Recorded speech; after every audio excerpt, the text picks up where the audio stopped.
같이 한번 기도하겠습니다.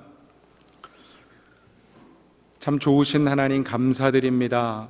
오늘 또 3일 수요일을 맞이하여 우리가 주 앞에 나와 예배하며 또 하나님의 말씀을 함께 묵상하기를 원합니다. 하나님 이 시간에 함께 해주시고 우리 심령에 정말 깨닫는 마음을 허락하시고 또 하나님 바라보는 영적인 안목을 허락하셔서 우리 인생에 참된 복이 되시는 주님을 바라보고 주님과 동행하는 삶을 살아갈 수 있도록 인도해 주시옵소서. 감사드리며 예수님 이름으로 기도드리옵나이다. 아멘.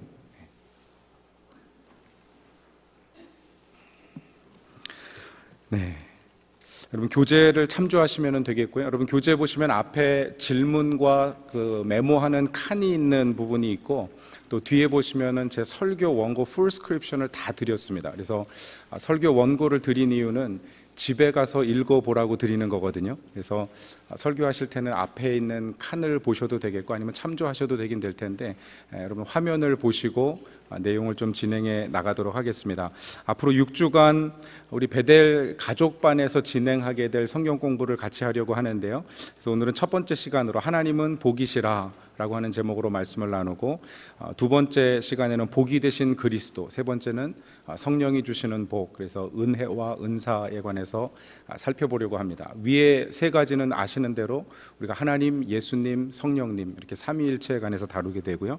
아래 부분에 보시면 축복을 나누는 공동체, 교회를 세우신 어떤 하나님의 뜻이 무엇인가, 그래서 정말 복을 나누는 공동체가 된다는 것이 무엇인가, 교회론에 대해서 우리가 살펴보고 또 예배하는 삶의 축복, 그래서 경건한 삶, 또 하나님과 교제하는 삶에 대해서 살펴보고요. 마지막에는 섬기는 삶의 축복에 대해서, 그래서 우리가 가정을 돌보고 또 성도들을 돌보고 세상을 어떻게 돌볼 것인가, 이 세 가지 영역에서 아랫부분 살펴보도록 하겠습니다. 그래서 오늘 첫 번째, 하나님은 복이시다 라고 하는 제목으로 살펴볼 텐데요.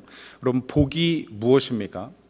이 한자 문화권의 사람들은요 복을 정말 좋아합니다. 그래가지고 심지어는 뭐 복 주머니도 만들고 한복에다가도 복자를 새기고요, 또 숟가락에다가도 복자를 새기더라고요. 그러니까 밥 먹을 때마다 건강의 복을 기원하는지 모르겠는데, 뭐 심지어는 뭐 가구에다가도 복을 새기고, 이 한자 문화권, 뭐 중국이나 일본도 마찬가지지만 제가 살던 캄보디아에도 중국 화교들이 많이 있습니다. 그래서 중국인들 상점이 따로 있는데 가보면 순 복자가 많이 있고, 특별히 이제 언제 많냐면 신년이 되면 많습니다. 새해가 되면 인사 어떻게 하십니까? 미리 연습해 볼까요? 새해 인사 옆에 분하고 인사하겠습니다. 시작. 새해 복. 작년에 제가 가르쳐 드렸는데 새해 복 많이 받으세요가 아니라 새해 복 많이 나누세요, 이렇게. 이게 크리스찬들의 새해 복입니다.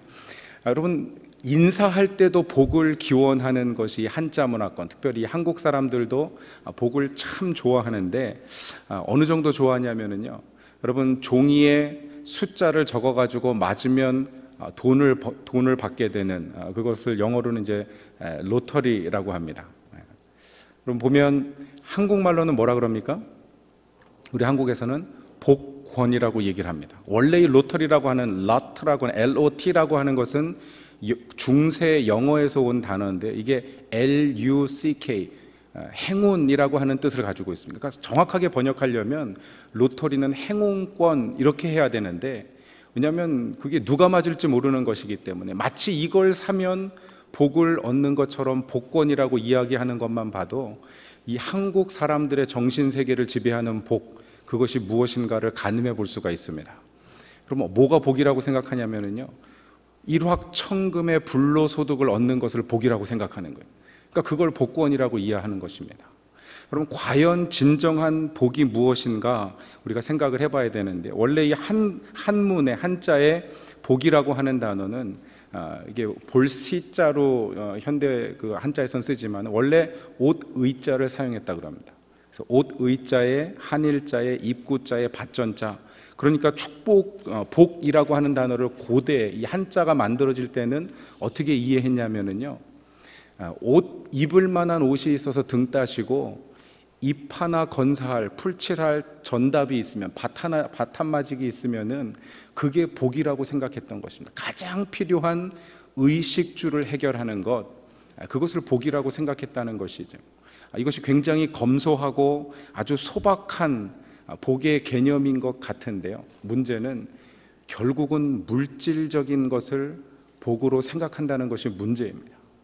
그럼 우리가 복을 생각하고 이야기할 때 전부 다 내가 얻을 만한 어떤 보상, 물질, 그런 것을 생각해요. 그런데 문제는 뭐냐면 우리가 생각하는 복, 우리 삶에 필요한 복, 여러분 어떤 복이 필요하십니까? 한번 마음에 딱 떠올려 보십시오. 만약 저와 여러분이 여전히 복권이 복이라고 생각한다면요, 물론 뭐 복권 종이가 아니라 당첨된 복권, 이걸 복이라고 생각한다면 우리의 복의 개념은 물질적인 것이란, 금전적인 것. 그럼 무엇을 복이라고 생각하는가? 우리가 생각하고 상상할 수 있는 모든 복이 가진 문제는 뭐냐면 이 복에 내성이 생긴다는 것입니다. 복에 만족감의 내성이 생겨가지고 처음에는 너무 행복하고 기쁜데 시간이 조금 지나면은요, 행복감이 떨어지는 것입니다. 요즘 보니까 스마트폰이 그런 것 같아요.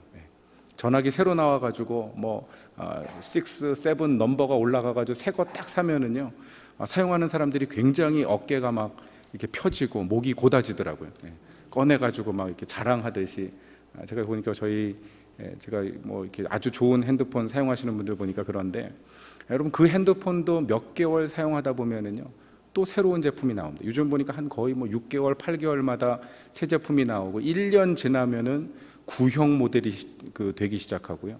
제 전화기도 2년이 지났는데 이게 팔려고 보면 거의 돈도 되지 않을 만한, 그렇게 가격이 폭락해버리는 골동품 수준이 되어버리는. 그러니까 저희 아이들도 전화기 새로 사야 될 이유를 항변하면서 뭐라 그러냐면, 아빠 이거 지금 팔아야지 돈이 된다는 거예요. 그래서 그걸 팔아서 새 걸 사야 된다, 이런 논리를 가지고 새 것을 사게 만드는. 그럼 만약에 여러분의 전화기를 그렇게 생각 안 하신다고 할지라도요, 아마 장성한 그 성인들 같은 경우에는 자동차나 집이 그렇습니다.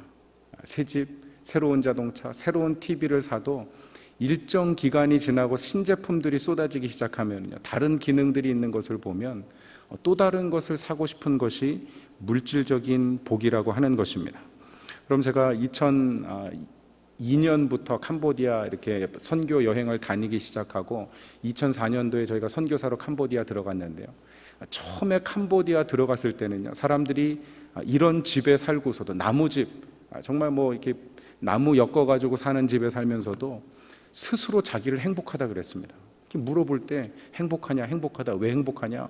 저 강에는 물고기가 있고 산에는 먹을 게 있어서, 집 마당에 바나나 나무가 있어서 행복하다. 그 정도로 사람들이 행복을 느꼈는데요, 10년이 지나면서 얘기가 달라져 버렸습니다. 제가 보니까 이 한류, 한국 드라마가 문제예요. 왜냐하면 한국 드라마가 막 캄보디아도 유행하고 했는데, 보면 주인공들이 다 삼성 핸드폰, 스마트폰을 쓰고 있는 거예요. 그러니까 그게 갖고 싶은 겁니다, 사람들이. 또 광고판에 이렇게 광고하고 그러니까, 제가 2년 전이죠, 2014년에 캄보디아를 들어갔다 왔는데 가서 깜짝 놀랐어요. 왜냐하면 돌집에 살면서도요, 저런 나무집이 아니고 그 벽돌과 시멘트로 돌집을 지어서 살면서도 만족하지 않더라고요. 제가 볼 때는 그래도 꽤 괜찮은 핸드폰을 쓰면서도 이게 자기 월급의 몇 달치 월급을 모아야지 살 수 있는 핸드폰인데요, 그런데도 새 것을 사기 위해서 돈을 벌려고 애쓰는 그런 모습들을 보면서 행복이라고는 찾아볼 수 없는, 과연 그 삶이 복된 것인가 질문하지 않을 수 없는 그런 모습을 보게 되었습니다. 여러분, 그리스도인들이 생각하는 복은 어떤가? 그런 이야기가 있는데요, 영국의 아주 부유한 그리스도인이었던 그 컨글턴 경이라고 하는 그런 그 귀족이 살고 있었습니다.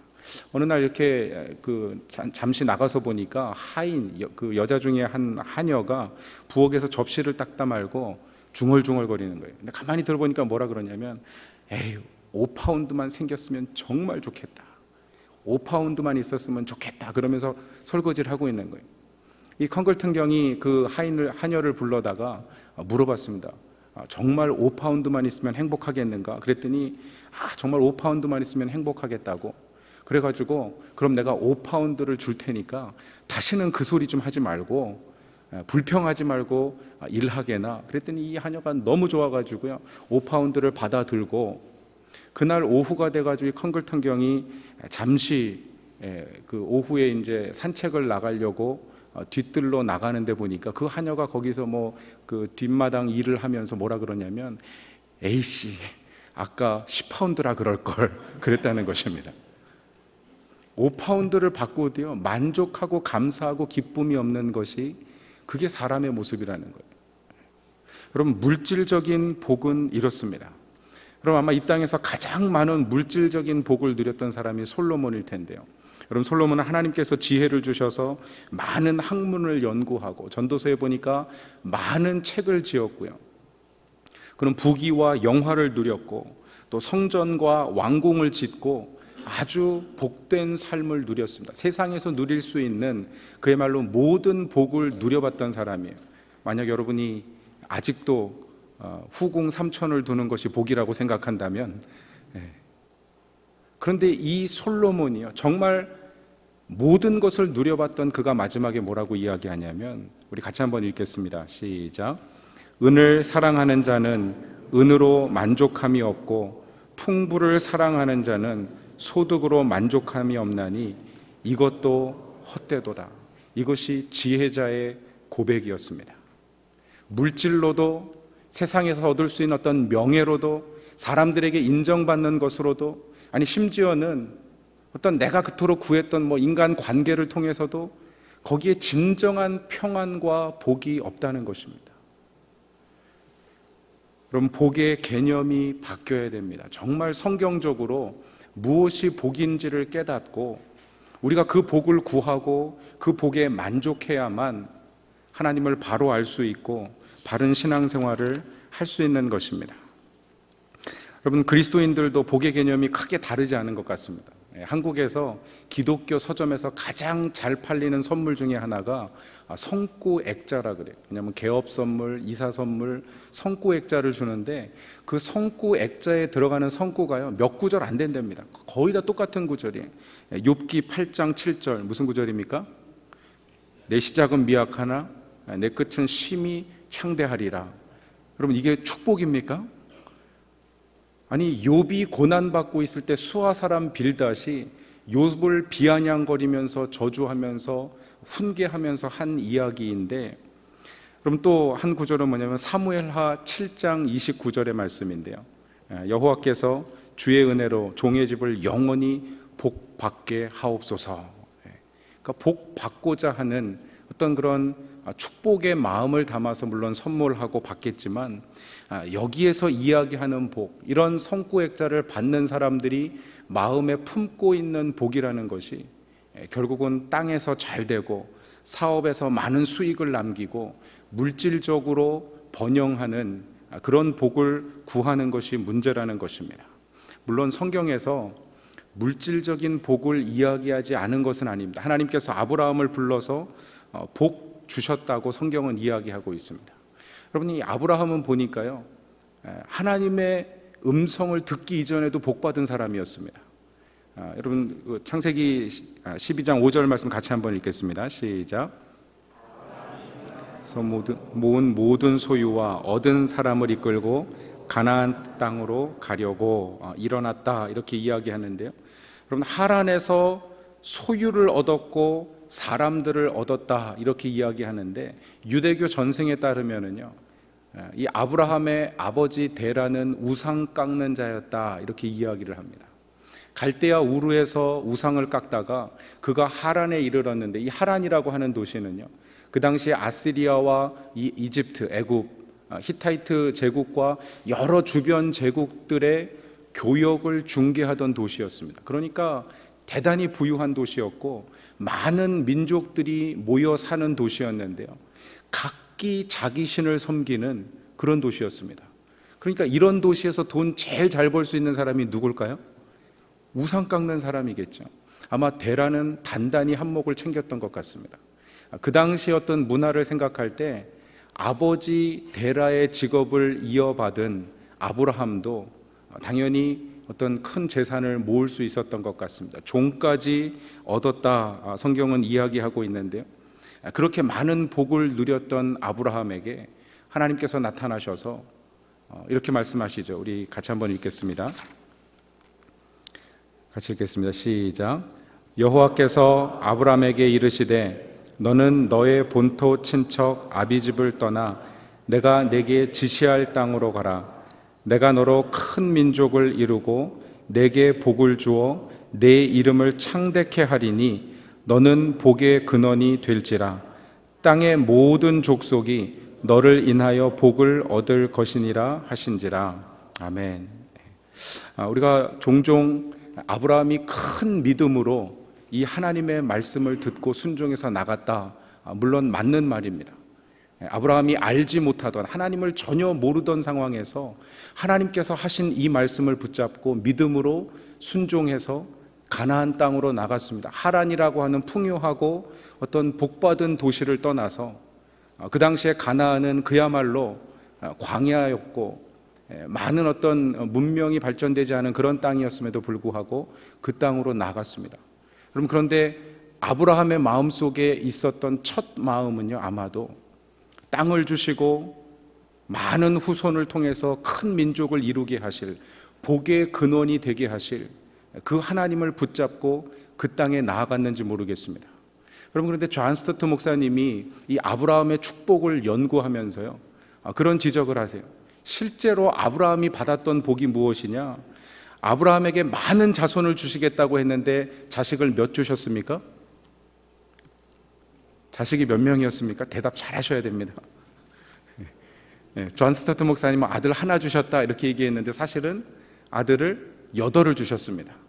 아브라함과 이스마엘과 그드라에게서 나온 6 아들이 있었다 이렇게 이야기하는데, 여러분 8을 이야기하건 혹은 언약의 개념에서 이삭 하나를 이야기하건, 여러분 큰 민족을 이룰 만한 어떤 그런 많은 아들들은 아니었습니다. 적어도 야곱처럼 한 12를 주시든지, 재산도 마찬가지입니다. 땅을 주시겠다고 이야기했지만 아브라함은 땅을 소유하지 못한 채 그렇게 유목민으로서 생활하다가 아내 사라가 죽고 나서야 막벨라 굴과 그 인근 지경을 돈 주고 샀다 이렇게 이야기를 하고 있는데요, 겨우 막벨라 굴 주변에 전답을 돈 주고 샀을 뿐이었습니다.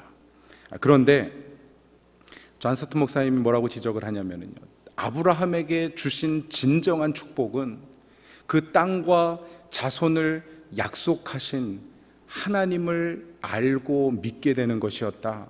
그럼 무슨 말입니까?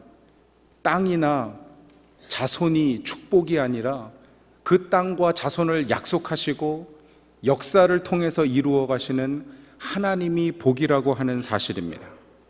그럼 저는 저와 여러분이 우리에게 진정한 복이 되시는 하나님을 만나고 하나님을 경험하실 수 있기를 주님의 이름으로 축원합니다.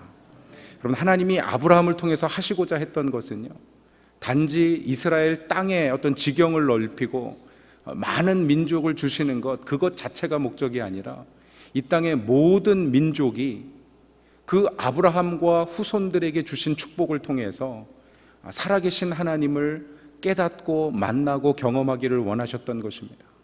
여러분, 그래서 예수 그리스도를 그 아브라함의 후손으로 보내셔서 그를 통하여 땅의 약속이 성취되었다. 여러분, 그 땅은 이 땅에서 우리가 사고 팔 수 있는 그 땅이 아니라요, 저와 여러분이 죽음 이후에 들어가서 영원하게 차지하게 될 하나님 나라인 줄로 믿습니다. 여러분, 예수 그리스도를 통해서 영원한 하나님 나라의 기업을 우리에게 주셨을 뿐만 아니라 영적인 자손도 주셨다는 것이죠. 혈통으로라야 아브라함의 자손이 아니라 오히려 하나님은 이 돌들로도 찬송받으실 수 있는 그런 하나님이신데, 오직 예수 그리스도를 통하여 영적으로 거듭난 자라야 이스라엘 백성, 하나님의 자녀가 된다고 하는 말씀입니다. 그러므로 우리는 나이가 들어도요, 자녀를 출산할 수 있습니다. 영적으로 출산할 수 있습니다. 예수 그리스도를 증거하고 살아계신 하나님을 만날 수 있도록 내 삶에 역사하시고 살아계신 하나님을 간증하는 것, 그런 것이 영적 출산이죠. 그럼 저는 2017년 한 해 저와 여러분의 삶 가운데요, 그런 영적 출산이 있으시기를 주님의 이름으로 축원합니다. 제가 오늘 그 페이스북 이런 그 미디어를 하다가 그 저희 교회 웹사이트 사진을 보다가 한 우리 11월 첫째 주에 세례 받으신 우리 김선재 성도님 세례 받는 사진이 있어서 너무 제가 마음이 기뻐가지고 이렇게 올렸습니다.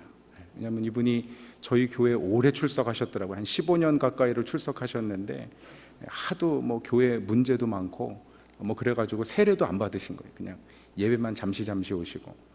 제가 한 2달 전에 우리 부목사님과 같이 한번 신방 갔다가 세례 받으시도록 이렇게 권하고 했는데 마음을 정하시고 세례를 받으시게 돼서, 사실 제가 그 11월 첫째 주에 이렇게 세례 행하면서 제가 사진을 보니까 계속 웃고 있더라고요. 세례하면서 제가. 그래서 왜 그랬나 그랬더니 그 마음에 참 기쁨이 있었습니다. 정말 저와 여러분의 삶 가운데 하나님을 알지 못하는, 정말 우리 인생의 복이 되시는 하나님을 알지 못하는 영혼들을 향해서 그런 복음을 증거하고 나누고 그들이 정말 하나님을 경험하게 만드는 그 일에 기쁨이 있으실 수 있기를 주님의 이름으로 축원합니다. 여러분, 이 아브라함의 복, 하나님을 아는 복을 가장 잘 대변해주는, 잘 보여주는 사람이 야곱인데요.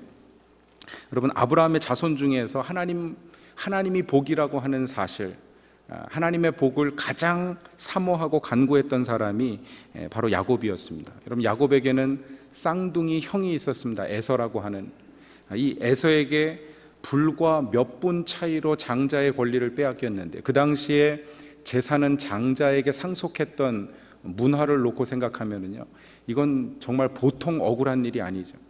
뭐 1, 2분 차이로 장자권을 빼앗기고 모든 상속권을 빼앗겼을 뿐만 아니라, 여러분 성경에 보니까 야곱이 어떻게 나왔습니까?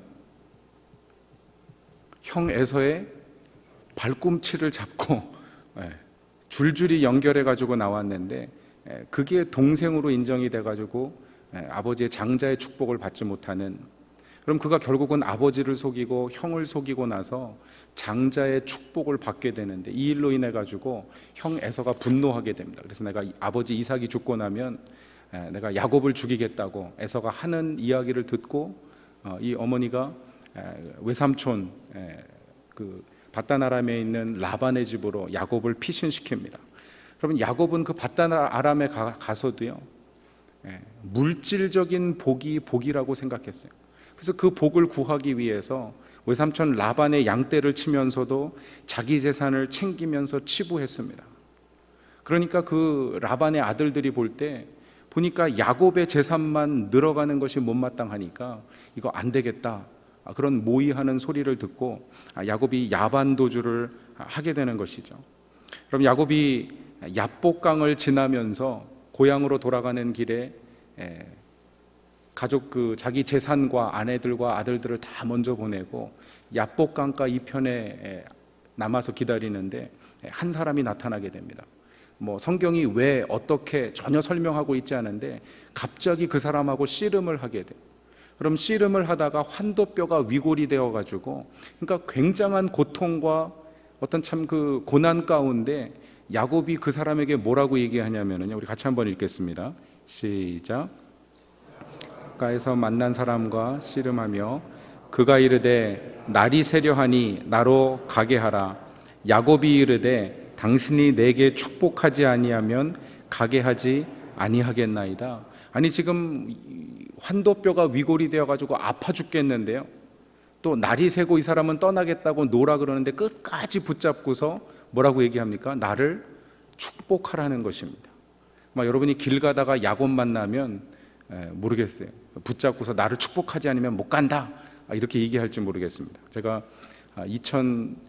1996년도죠. 96년도에 인도네시아를 갔더니 어느 시골 마을로 들어가는데요, 그때가 무슨 이슬람 명절이었던 것 같습니다. 이 동네 아이들이 길에다가 큰 장애물을 막아놓고 돈을 안 주면은 차를 들여보내질 않는 거예요. 근데 보니까 저희 선교사님들도 그렇고 현지인 그 운전하시는 분들도 그렇고, 이건 그냥 당연히 줘야, 이게 복 비는 거라고 그 통행료를 내고 이렇게 지나가는데, 이게 뭐 통행료가 한두 군데가 아니고요, 한 제 기억으로 수십 군데는 지나가면서 마을 청년들에게 돈을 강탈당했던 그런 기억이 있는데, 야곱이 그 정도 수준이었던 것 같아요. 축복하지 않으면 내가 보내주지 않겠다. 여러분, 그런데 이 하나님의 사람이 야곱에게 어떤 복을 내렸는지 우리 같이 한번 읽어보겠습니다. 시작.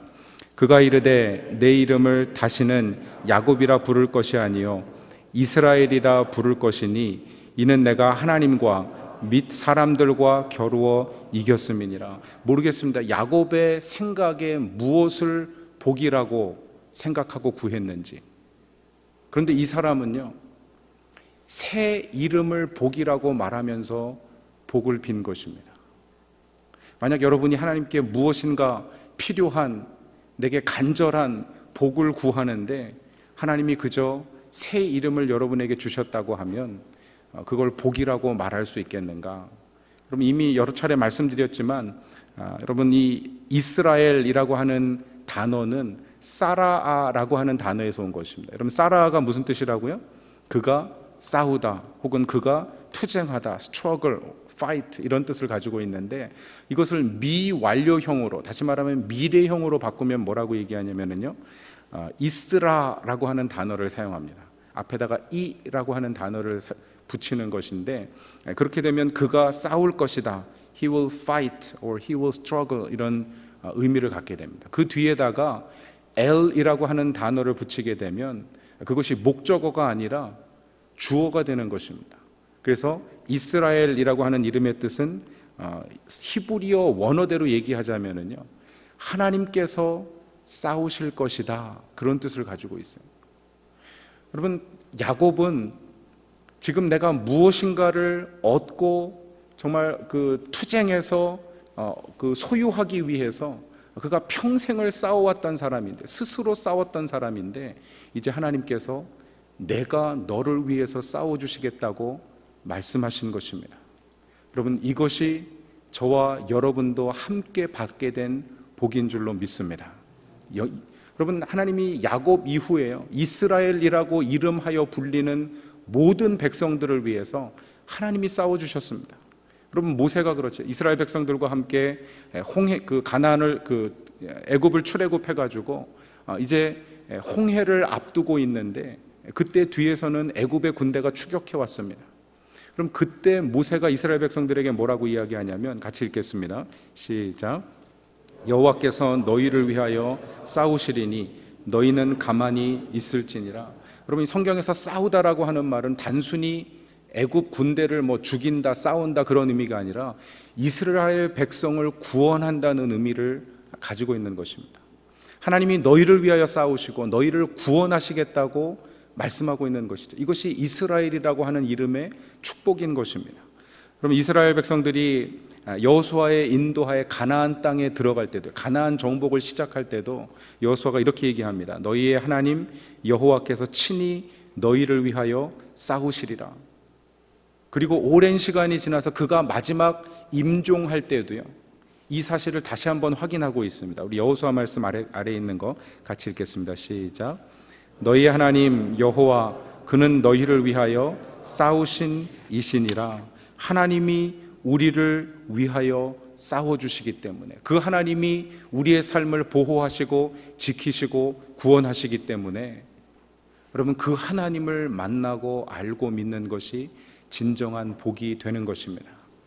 여러분, 저는 저와 여러분이요, 물론 우리가 아브라함에게 약속하신 그 땅과 후손의 기업처럼 어떤 현세적이고 물질적인 복을 구하는 것, 그거 자체가 잘못됐다고 말씀드리는 것은 아닙니다. 여러분, 구하십시오. 하나님께서 많이 채워주시기를 주님의 이름으로 간절히 축원합니다. 그런데 그 받은 축복, 그것을 복이라고 생각하는 것이 아니라 내게 응답하신 하나님, 그 하나님이 내 삶을 책임져 주심을 믿고 하나님을 알고 의지하게 된 것, 그것이 진정한 복이라는 것이죠. 제가 어제 신방을 가면서 한 가정에 집을 새로 구입하셔서 신방을 갔는데 그런 간증을 하시더라고요. 정말 하나님이 이 집을 허락하셨다. 내가 하나님을 위해서, 아마 우리 베델교회 건축할 때였던 것 같습니다. 건축할 때 정말 기도하는 가운데 내 마음속에 부담이 있지만 하나님이 원하시는 것 마음껏 하나님께 드렸는데, 그리고 나서 경제적인 어려움도 있었고 한 4, 5년 동안 고생하는 시간들이 있었는데, 이 시간이 지나고 나서 하나님이 이 집을 허락하셨다.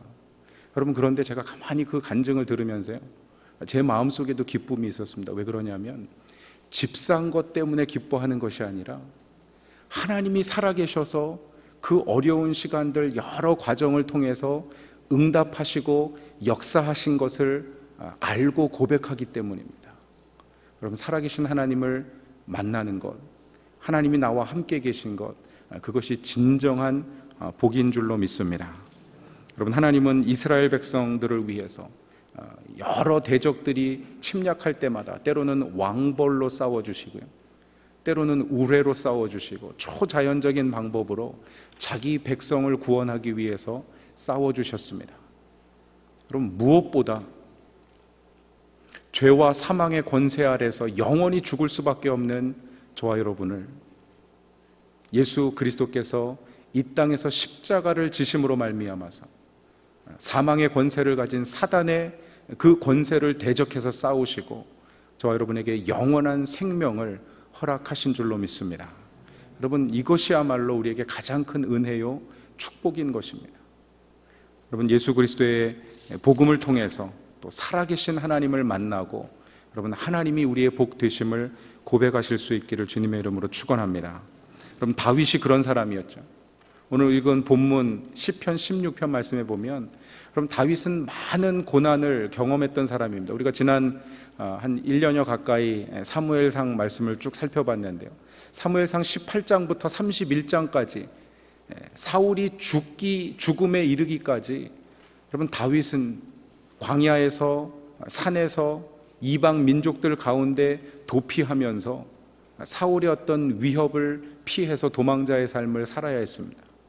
여러분, 근데 그 도망자의 삶을 살면서도 그가 바라보았던 것은요, 하나님 한 분이셨습니다. 그래서 오늘 1절에 뭐라고 이야기하냐면 하나님이여 나를 지켜주소서, 내가 죽게 피하나이다. 사람들에게 의탁하지 않고요, 다윗에게는 자기를 따르는 400명의 사람들이 있었습니다. 그일라라고 하는 도시를 지키고 나서는 200명의 사람들이 더 따랐어요. 600명이 따랐습니다. 그런데 그들에게 자기 생명을 의지한 것이 아니라 철저하게 하나님을 의지했습니다. 그러면 하나님을 복으로 고백하는 사람들은요, 사람을 의지하지 않습니다. 사람이 내 길을 열어주고 내 삶을 책임져주고 나를 위로하고 사람에게서 어떤 복을 구하려고 하지 않습니다. 우리가 살펴본 사무엘상 23장도 마찬가지죠. 23장에서 보면 이 다윗과 함께 했던 사람들 중에 하나가 그일라의 블레셋 군대가 침략했다는 이야기를 듣습니다. 그때가 탈곡기였고 많은 양식이 있는 때였기 때문에 아마 그 양식을 약탈하러 블레셋 군대가 올라왔던 것 같은데요, 그럼 그때 사울의 군대도 나타나지 않았는데 다윗이 그 400명을 이끌고 가서 그일라 주민들을 구원해 줍니다. 양식을 보호하고 또 잃어버린 가축을 되찾아주고 블레셋 군대를 물리치게 됩니다. 그런데 이 그일라 주민 중에 하나가 다윗을 배신한 것입니다. 사울에게 밀고 해가지고 사울의 군대가 다윗을 잡으러 그일라로 진격해오고 추격해오고 있다는 이야기를 듣고요, 다윗 주변에 있었던 많은 사람들이 뭐라고 얘기하냐면 이 그일라는 성벽과 성문이 있는 든든한 요새인데 우리가 그 안에 들어가서 피하자는 것입니다. 우리가 지킨 양식과 가축이 풍부하기 때문에 그것을 의지해서 그일라 사람들의 도움을 받고 사울을 대적하면 승산 있는 싸움이라는 것입니다. 그런데 다윗은 사람들의 말을 듣지 않고요, 하나님께 여쭈러 가는 것을 볼 수가 있습니다. 그럼 이게 하나님이 진정한 복 되심을 믿는 사람들이 하는 일이죠. 하나님께 여쭈어봅니다. 그일라 사람들이 나를 사울의 손에 넘기리까? 여러분, 하나님이 뭐라고 대답하셨습니까? 그들이 너를 넘기리라. 저 같았으면은요, 지켜준 양식과 가축을 다 뺏어가지고 도망갔더라, 뭐 이런 얘기가 펼쳐졌을 텐데, 아니 내가 구원해주고 죽음을 사투를 벌이면서 그 양식을 지키기 위해서 블레셋 군대와 싸워줬는데 하나님께 여쭈어봤더니 이들이 나를 배신하고 사울의 손에 넘긴다 그러면은요, 아마 일반적인 성정을 가진 사람이면 분노하고 뭔가 아주 심각한 복수를 그래도 생각은 해보지 않았을까. 그런데 다윗은 보니까 그곳에서 양식 하나 건드리지 않고 오히려 자기와 함께한 사람들을 데리고 다시 도망갑니다. 그때 200명의 그일라 주민들이 다윗과 함께해서 600명이 도망을 하게 되는데, 여러분 그 23장 끝에 가서 보니까 여호와께서 다윗을 사울의 손에서 건지시니라. 여러분, 하나님을 의지하면 하나님께서 책임지시고 구원하십니다. 하나님을 의지하면, 사람의 손을 의지하면 사람이 도움을 주는 것 같고 사람의 손에서 어떤 복과 내가 기대한 것들이 쏟아지는 것 같지만, 그럼 그것이 진정한 복이 아니라는 것이죠. 그럼 살아계신 하나님이 우리의 참된 복이 되십니다. 여러분, 그래서 다윗은 2절에서 이렇게 고백하고 있습니다. 같이 한번 읽겠습니다. 시작. 여호와께 아뢰되 주는 나의 주님이시오니 주밖에는 나의 복이 없다 하였나이다. 주 밖에는 나의 복이 없다 하였나이다. 여러분, 주님 외에는 참된 복이 없다고 다윗과 같이 고백하실 수 있기를 바랍니다. 주만이 나의 복이 되시기 때문에 다윗은 사람을 의지하지 않고 산성을 의지하지 않고 그가 지킨 양식과 가축을 의지하지 않고 하나님을 의지해서 하나님께 여쭙고 하나님의 뜻을 따른 것입니다. 여러분, 저는 이번 주간에 저희 엘리커시리 수제 헌금을 해가지고 저희가 그 헌금을 모금해서 제 기억으로 한 12,000불 조금 넘게 모금이 됐던 것 같은데요. 특별히 이 사고로 인해서 희생당한 세 분에게 저희가 일정 금액을 후원하고 나머지 금액은 이 그 엘리커시리를 재건하는 그런 펀드에다가 저희가 후원을 했습니다. 그런데 이번 주간에 제시카 버베이커라고 하는 이번 사고로 인해서 그 소천하신 그 어머님이 편지를 보내셨어요. 손으로 써가지고 깨알 같은 편지를 보내주셨습니다. 근데 이 내용을 보니까 이분은 크리스찬이에요.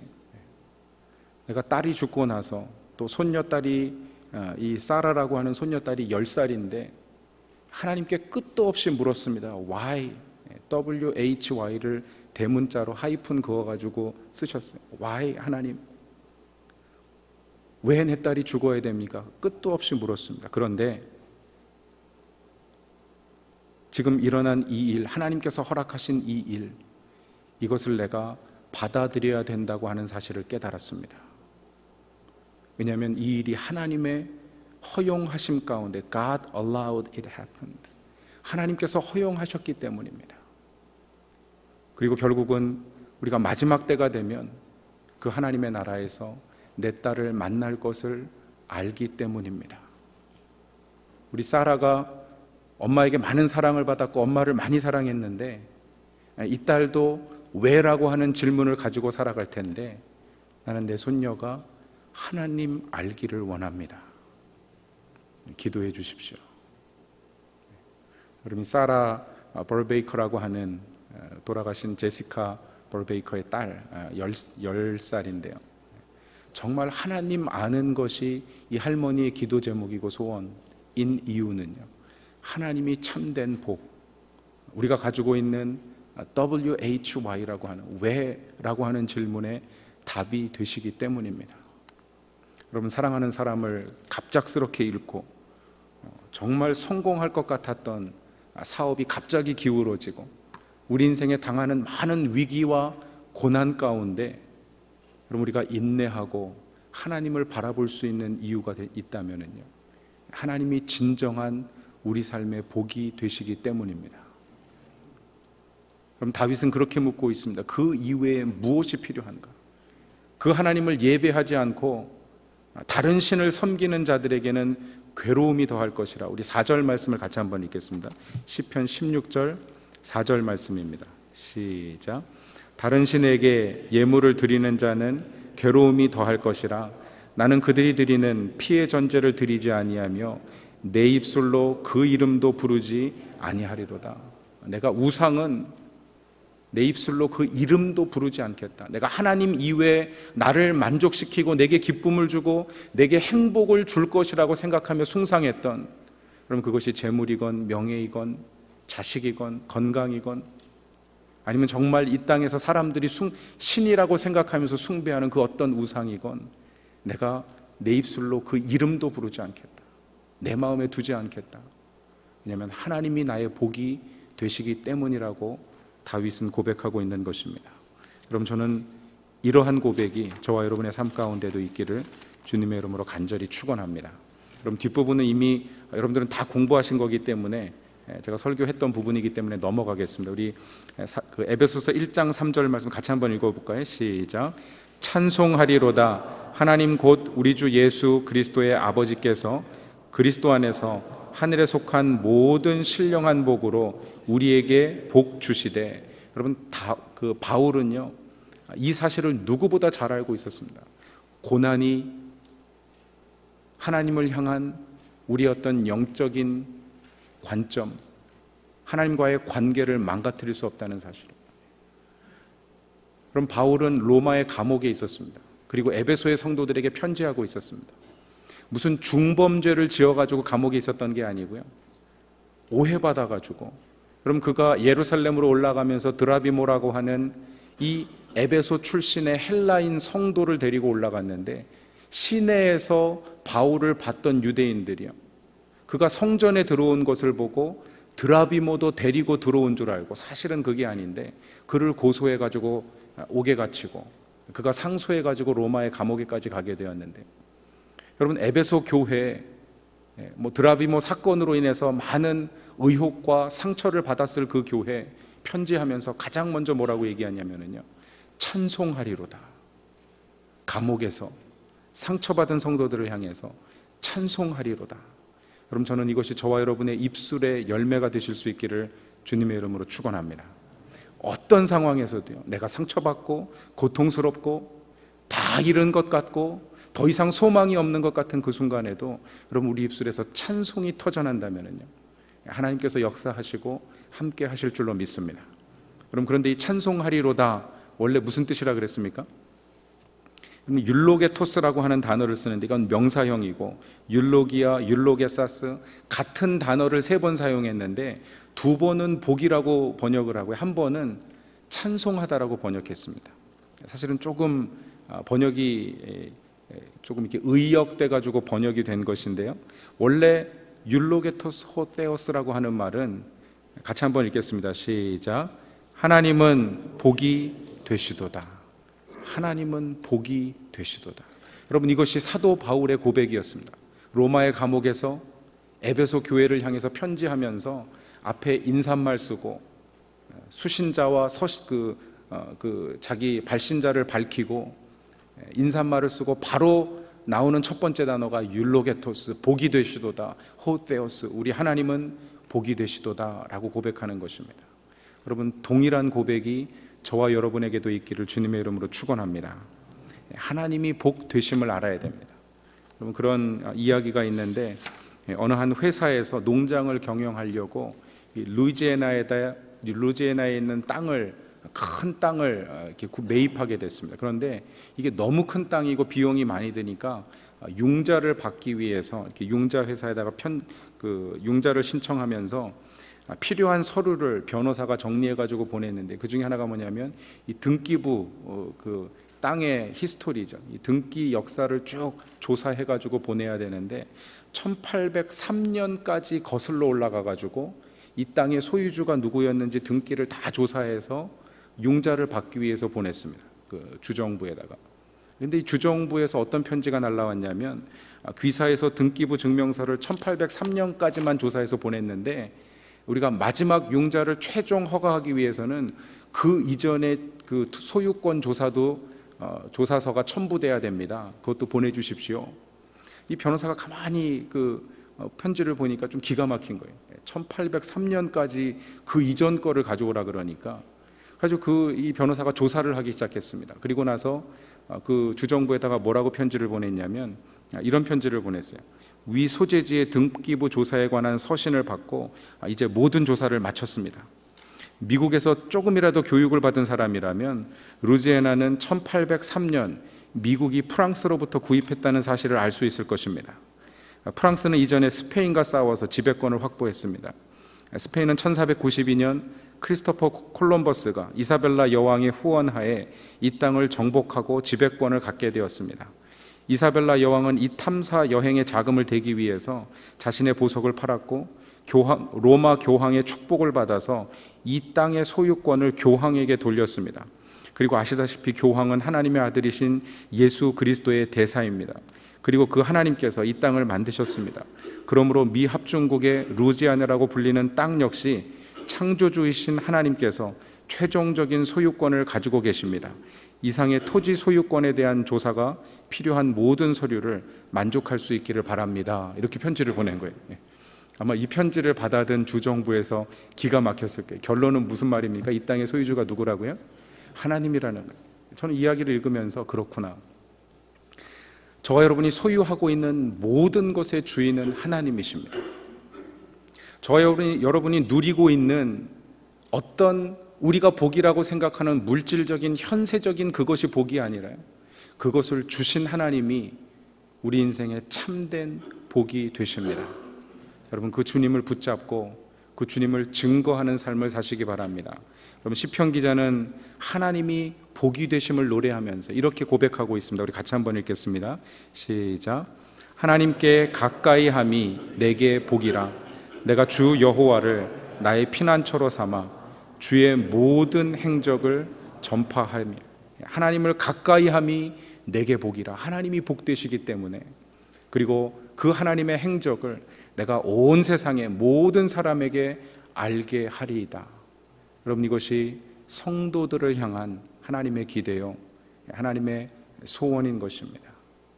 그럼 저는 우리 베델교회가 정말 우리 인생의 참된 복이 무엇인지를 깨닫고요, 주님과 더 깊이 동행하고 날마다 하나님을 알아가기에 힘쓰시는 그런 성도님들 되실 수 있기를 주님의 이름으로 간절히 축원합니다. 우리 같이 한번 기도하겠습니다. 이 시간 함께 기도할 때 우리가 오늘 배운 말씀을 생각하면서 정말 그렇게 고백할 수 있기를 원합니다. 하나님, 우리 인생의 참된 복은 하나님이십니다. 하나님을 만난 것, 이것이 이미 복된 인생이고, 하나님과 동행하는 것, 그것이 복의 비결입니다. 주님, 내가 세상에 어떤 것을 위해서 살아가는 것이 아니라 하나님을 위해서 살아가고 하나님과 동행하며 살아가고 늘 하나님의 음성을 듣고 말씀을 듣고 순종하는 삶을 살아가게 하여 주시옵소서. 하나님, 우리 삶의 복이 되심을 인정하고 깨닫고 고백하는 삶을 살게 하여 주시옵소서. 우리 같이 한번 기도하시고, 특별히 우리 자녀들이 그러한 믿음을 가질 수 있도록 계속해서 함께 기도하겠습니다. 거룩하고 존귀하신 하나님, 감사드립니다. 하나님, 또 이 시간에 다시 한번 또 여러 가지 성경 말씀들을 통해서 하나님이 우리 인생의 복이 되시고 하나님 우리의 삶을 책임지시고 구원하시는 분이심을 고백합니다. 우리가 사람에게 우리의 소원을 두지 않게 하시고 물질이나 환경에 하나님 우리의 꿈을 두지 않게 하시고 오로지 살아계신 하나님께 우리의 소망을 두며 하나님을 알아가고 또 하나님과 깊은 관계 가운데 동행하는 것이 우리 인생의 참된 복임을 깨닫고 하나님 우리가 매일매일 삶 속에서 또 주님을 구하는 삶을 살 수 있도록 인도해 주시옵소서. 우리 인생의 참된 복이 되시는 정말 하나님 함께 해주시고 무엇보다 예수 그리스도의 복음을 통해서 우리에게 진정한 복, 영생의 복을 허락해 주셨는데 하나님 그 복을 붙잡고 또 살아갈 수 있도록 인도해 주시옵소서. 특별히 우리 자녀들을 주님 앞에 올려드립니다. 하나님, 정말 그들이 하나님을 아는 인생을 살아갈 수 있게 도와주시고 세상에 어떤 성공이나 하나님 얻을 수 있는 물질이나 명예를 쫓아서 정말 인생을 허비하고 또 주님을 깨닫지 못하는 것이 아니라 그 모든 환경 가운데서 정말 참된 소유주가 되시는 하나님을 깨닫고 발견하고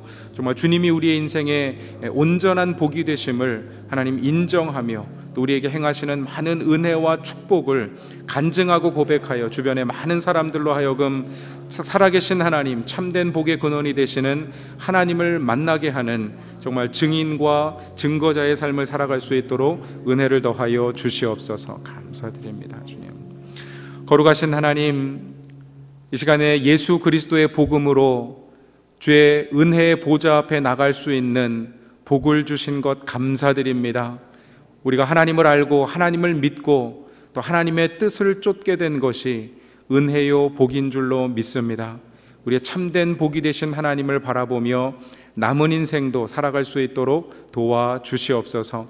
하나님, 행여나 세상의 물질이나 환경이나 어떤 우리가 구하는 복만이 우리에게 복이라고 생각하는 것이 아니라 하나님, 그 복을 허락하시고 또 하나님의 가장 좋은 때, 가장 좋은 방법으로 우리 인생의 가장 좋은 것으로 선물하시는 하나님을 만나고 의지하고 또 하나님을 바라보는 것이 참된 복이라고 하는 사실을 깨달을 수 있도록 도와주시옵소서. 하나님, 그래서 어떤 고난이나 위기 가운데서도 낙심하고 좌절하지 아니하고 오히려 주님을 바라보며 위로받게 하시고 소망을 갖게 하시고, 하나님, 사람을 의지하고 환경을 의지하는 것이 아니라 하나님의 은혜와 또 하나님께서 행하실 일을 기대하고 바라보며 하나님 마음에 평강을 가지고 또 주님을 신뢰하며 담대하게 믿음의 길을 걸어갈 수 있도록 은혜 베풀어 주시옵소서. 하나님, 우리의 자녀들 주님 앞에 올려드립니다. 참된 신앙으로 살아갈 수 있게 도와주시고 하나님의 그들의 인생에 복이 되어 주시옵소서. 감사드리며 예수님 이름으로 기도드리옵나이다. 아멘.